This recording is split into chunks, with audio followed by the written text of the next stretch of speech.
नमस्कार सबैमा। आजको यस भिडियोमा चाहिँ म तपाईहरुलाई धानको बिउ सजिलो उपायसँग कसरी राख्न सकिन्छ भनेर केही कुरा सिकाउन गइरहेको छु। र यो धानको बिउ राख्ने प्रविधि चाहिँ हामीले यो घरकै प्रविधि प्रयोग गरेका छौं। सर्वप्रथम त हामीले माटो प्रिपेयर गर्नुपर्छ, ल्यान्ड प्रिपेयर गर्नुपर्छ। त्यसको लागि हामीले 2-3 ताली चाहिँ यो बारी खनेर अनि यसमा रहेका अनवान्टेड प्लान्ट पार्ट्स जसलाई हामीले उइड भन्छौं, झारपातहरु अनि त्यसपछि ठूला ठूला डल्लाहरु फुटाएर हामीले मसिनो बनाएर यसरी झारहरु फालेर यसरी गरिन्छ। अनि त्यसपछि हामीले यहाँ यो भिडियोमा चाहिँ मैले बिउ छरिसकेको छु र बिउ हामीले भिजाएको 24 घण्टादेखि 48 घण्टा भित्रमा चाहिँ यसरी यतिको टुसा हानिसकेको हुन्छ हैन, यतिको टुसा हानेको हुन्छ। अनि यतिको टुसा हानिसकेपछि चाहिँ हामीले बारीमा यसलाई छर्दिन पर्छ। अनि बिउ छरिसकेपछि चाहिँ हामीले गाउँघरतिरै लाग्ने चराहरुबाट बचाउन र मोल पनि हुन्छ भनेर चाहिँ हामीले यहाँ गाईको कम्पोस्ट ल्याएर हालेका छौं। र यसको माथि पनि हामीले चाहिँ अझै असुरोको पात पनि काटेर सुकाएको असुरोको पात पनि हाल्छौं, जसको कारणले मल पनि हुने भयो र चराहरुबाट बचाउन पनि सजिलो हुने भयो।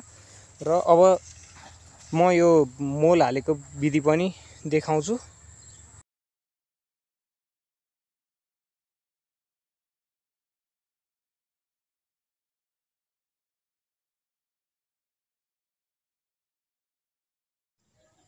धानको बिउ राख्दा गाईको मललाई कम्पोस्ट गर्दा धेरै फाइदा हुन्छ। केही मुख्य फाइदाहरू: माटोको उर्वरता बढाउँछ।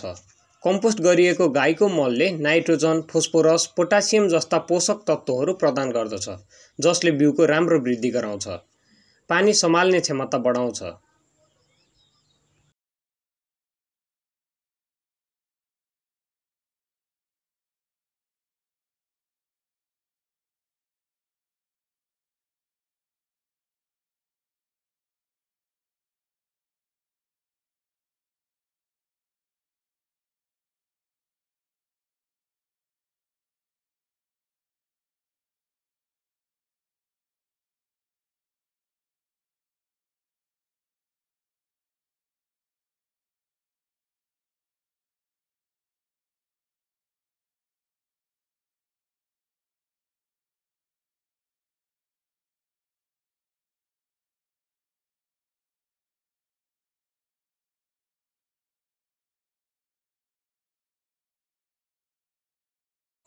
हामीले चाहिँ यहाँ असुरोको पात, मोल र बिउ छरिसकेका छौं र हाम्रो फिल्ड अहिले यस्तो भइरहेको छ, जसको कारण चाहिँ चराहरुले राम्ररी अब यो जुन धान देखेको हुन्छ त्यो खाना पनि नपाउने भयो।